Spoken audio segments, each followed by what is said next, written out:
거룩하고 복된 강림절 아침입니다.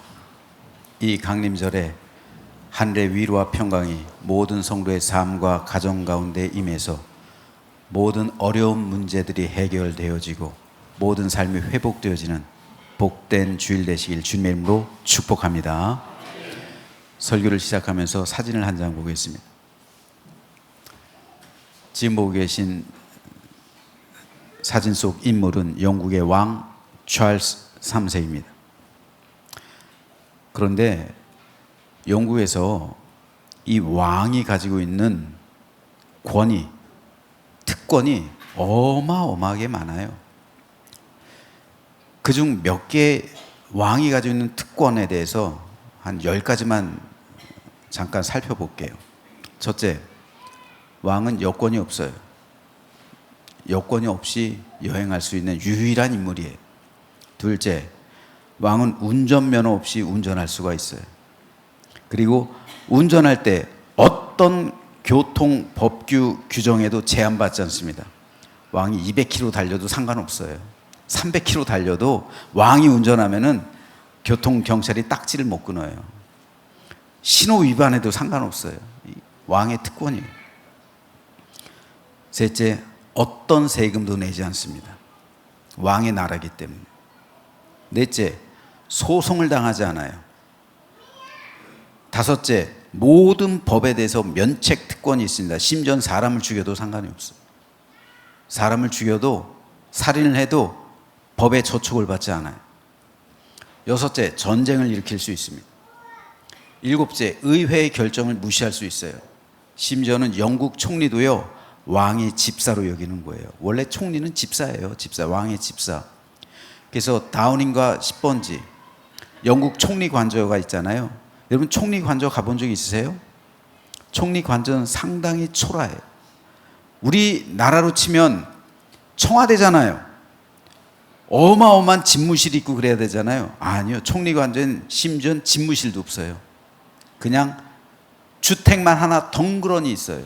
왜요? 집사 관저이기 때문에 그런 거예요. 왕의 집사이기 때문에. 그러니까 영국 총리는 왕은 집사로 여기는 거예요. 집사로. 여덟 번째, 영국 국교의 최고 수장입니다. 영국 국교의 최고 수장은 캔터베리 대주교가 아니에요. 나중에 한번 말씀드리겠습니다. 영국에 의전 서열이 있어요. 의전 서열이 있는데 영국 국교의 최고 수장은 왕이에요. 아홉 번째, 왕정제 폐지를 주장하거나 선동하는 글을 쓰면 종신형을 받을 수 있어요.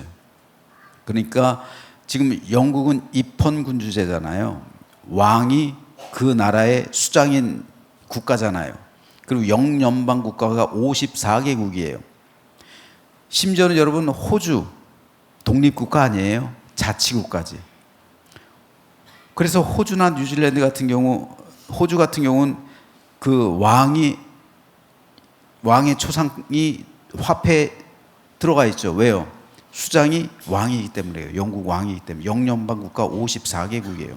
그 중에서도 아직 호주 같은 나라는 독립국가가 아니라 자치국가다. 이렇게 이해하시면 됩니다. 자, 오늘의 설교의 주제인 10번째. 템즈강에 사는 모든 백조와 영국 해안에 사는 돌고래는 모두 왕의 소유이며 이를 잡거나 어길 시에 5,000파운드 약 750만 원의 벌금을 낸다. 그러니까 백조 함부로 잡으면 750만 원 벌금을 낸다는 거예요. 여러분, 이 모든 특권들 가운데 특별히 저 10번째, 템즈강에 사는 모든 백조, 영국 해안에 있는 모든 돌고래들, 이게 다 왕의 소유라는 것, 이게 참 웃기지 않습니까? 이 특권은 참 웃긴 것 같아요. 어떻게 이런 황당한 특권이 왕에게 주어졌을까요? 더군다나 템즈강에 사는 백조가 왕에게 귀속된다는 법령은 무려 13세기부터 이어져 오는 법령이에요. 즉 우리나라로 치면 고려시대부터 영국에서 백조는 왕의 소유였다는 거예요. 고려시대 때부터 백조를 잡으면 국가로부터 형벌을 받았다는 거예요. 도대체 왜 자연에서 살아가는 백조가 왕의 소유로 귀속되었을까요? 여러분 그 이유를 아실까요? 왜 백조가 왕의 소유로 되는 법령이 13세기부터 1200년대예요. 1200년대부터 지금으로부터 약 800년 동안 이어져 오고 있는 이 법령이에요. 왜 그랬을까요? 그 이유는요, 놀랍게도 백조가 어떻기 때문에? 백조가 멋있기 때문에? 아니요. 백조가 멋있기 때문이 아니라 백조가 맛있기 때문에. 여러분 상상이 돼요? 우린 저 백조를 보고 되게 멋있다, 우아하다, 그죠? 고니, 우리나라 말로는 저 백조 참 멋있다, 우아하다, 우아함의 상징이잖아요. 그런데 1200년대부터 영국 템즈강에 사는 백조가 다 왕에게 귀속된 이유는 놀랍게도 백조가 멋있기 때문이 아니라 백조가 맛있기 때문에.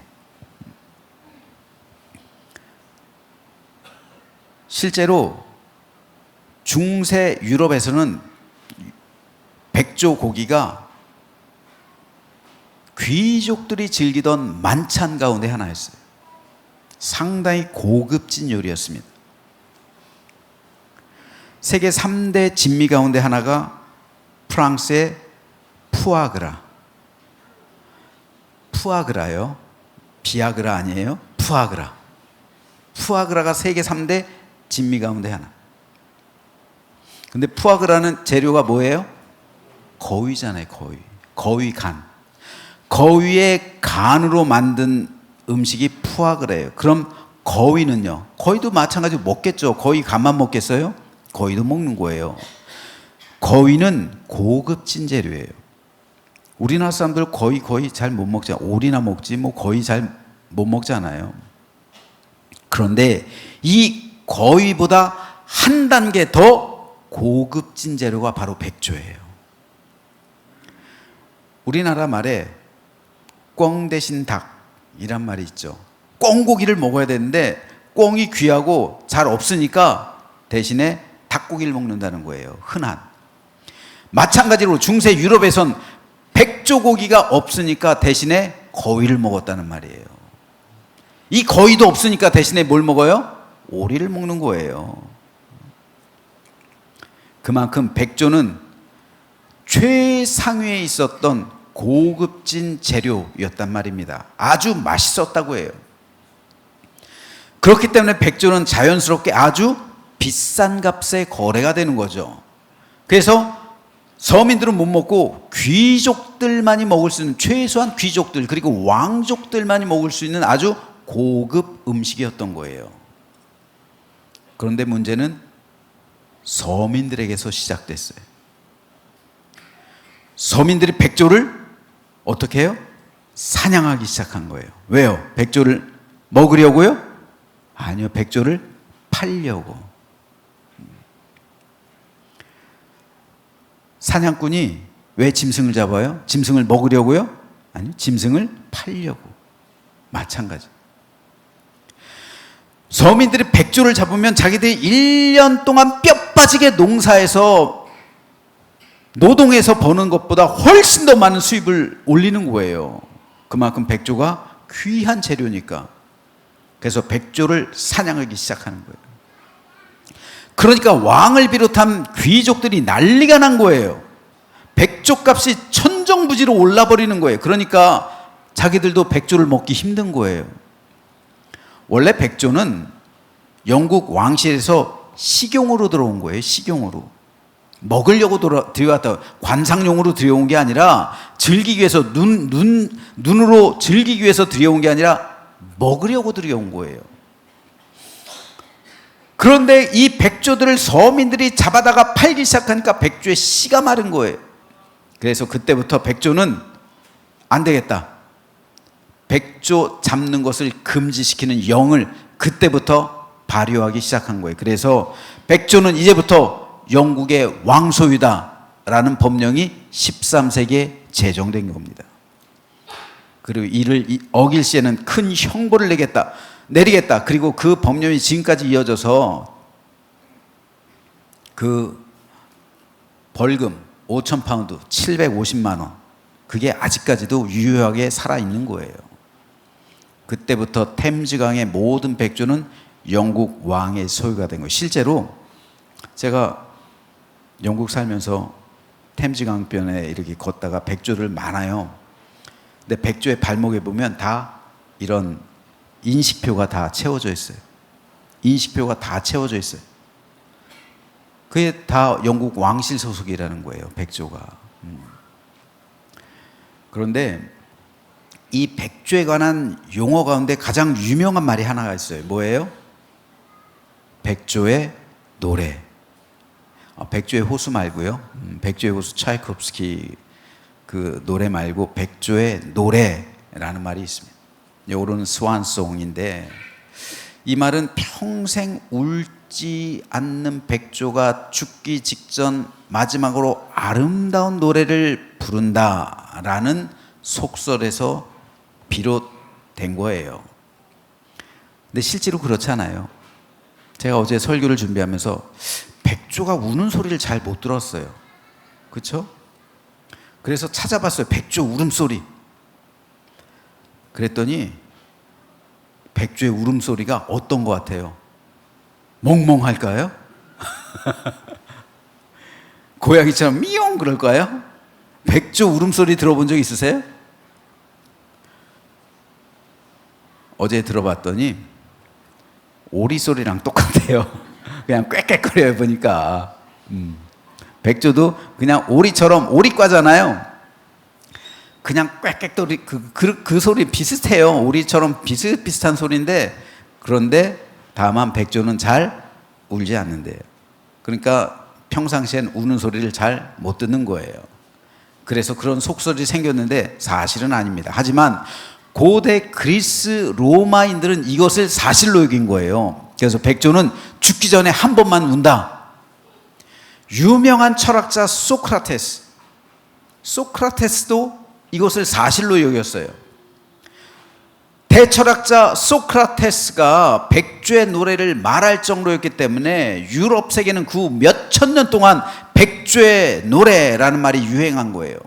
영국의 대문호 윌리엄 셰익스피어 마찬가지로 백조의 노래라는 말을 사용해요. 그 외 수많은 예술가들이 이 말을 사용합니다.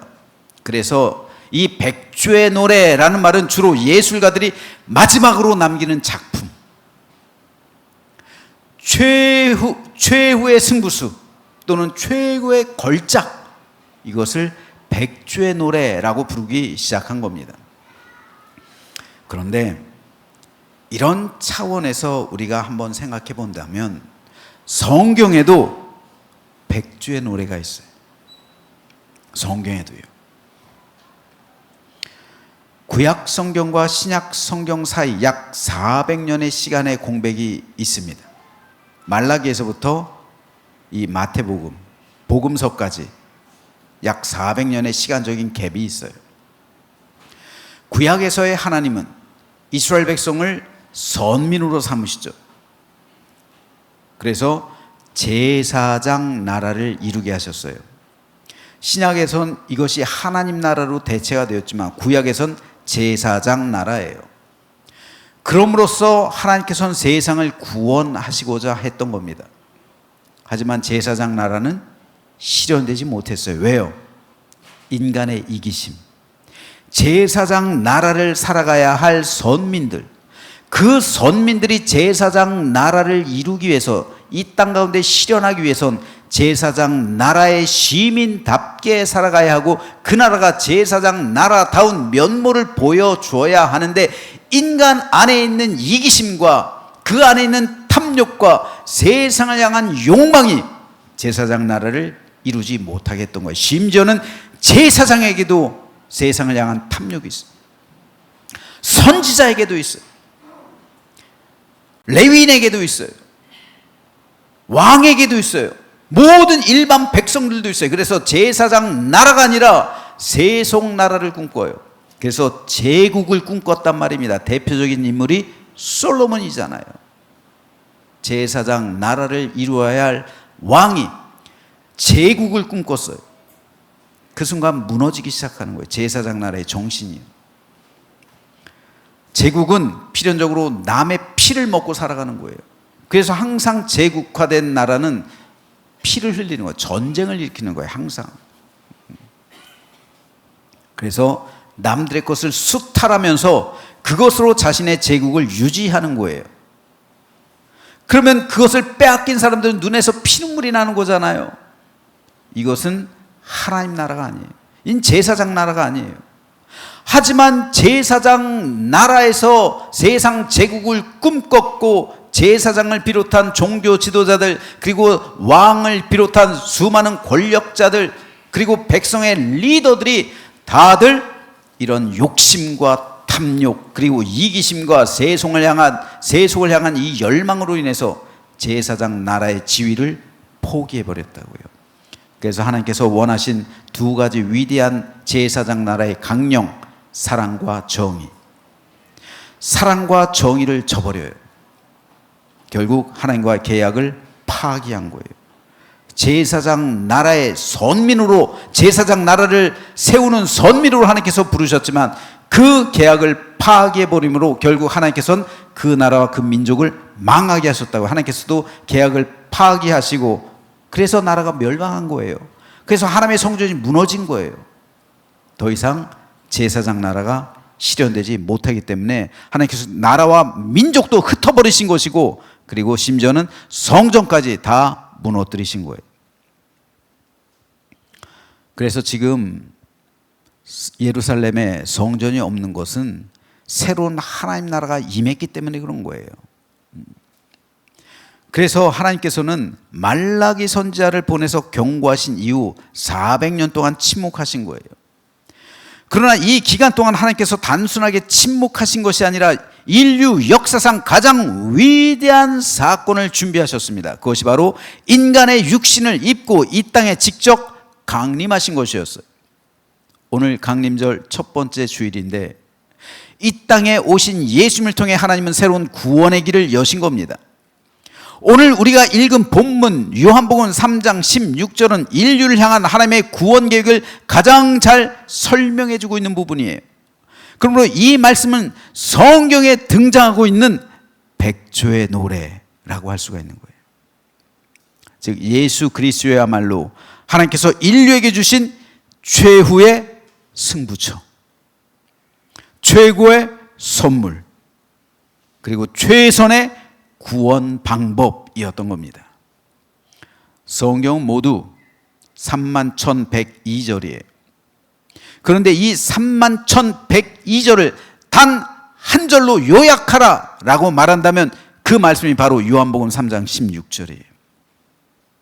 하나님이 세상을 이처럼 사랑하사 독생자를 주셨으니 이는 그를 믿는 자마다 멸망하지 않고 영생을 얻게 하려 하심이라. 여기서 하나님이 세상을 이처럼 사랑하셨다는 것은 모세가 광야에서 뱀을 든 것 같이 예수님도 십자가에 달려야 하는 사실을 말하는 겁니다. 불뱀에 물려서 죽어가는 사람들이 놋뱀을 바라보고 살아났던 것처럼 세상 사람 역시 죄악 가운데 죽어가고 있지만 십자가에 달리신 예수님을 바라보고 주님의 보혈이 자신의 죄를 씻는다는 사실을 믿음으로써 그 영혼이 구원받는다는 말입니다. 이 사실을 믿는 자는 누구든 멸망하지 않고 영생을 얻게 될 것이라고 예수님께서 말씀하신 거예요. 여기에는 유대인이나 이방인이나 아무 차별이 없습니다. 누구든지 주의 이름을 부르는 자는 구원을 얻게 될 것이라는 복음이 모든 사람에게 전해진 거예요. 그러므로 강림절을 맞이하는 오늘 저는 우리 모두가 이 땅에 구원자로 오신 예수 그리스도를 믿음으로 다 구원에 이르게 되기를 주님의 이름으로 축복합니다. 그래서 우리 구원을 이루고 우리 모두 생명책에 우리 이름이 기록되어서 영원한 하나님 나라의 잔치 자리에 참여하는 축복을 받아 누리게 되기를 주님의 이름으로 축복합니다. 그리고 이 구원의 은총이 우리 삶 가운데도 임하는 강림절 아침이 되기를 소망합니다. 우리가 하나님 나라에 이르기까지 우리는 육신 가운데 살아가야 하기 때문에 세상의 풍파, 어려움을 겪기 마련이에요. 어떤 성도는 건강 문제로 인해서 괴로워하고, 또 어떤 이는 물질로 인해 힘들어하기도 하고, 또 어떤 분은 가정 문제로 인해서, 또 어떤 이는 사람과의 관계로 인해서 어려워하기도 합니다. 그렇다면 강림절에 임하신 하나님의 은혜가 지금 여러분이 당하고 있는 그 모든 문제 가운데도 임하셔서 가장 좋은 길로 여러분의 삶을 인도해 주시고 그 모든 문제에서 여러분을 구원해 주시기를 주님의 이름으로 축복합니다. 그래서 내 모든 삶이 회복되어지는 강림절, 내 삶 가운데 기쁨과 감사가 넘쳐 흐르는 강림절, 위로와 은총 가운데 다시 한번 일어서서 새로운 삶을 향해 나가는 복된 강림절 아침 되시기를 주님의 이름으로 축원합니다.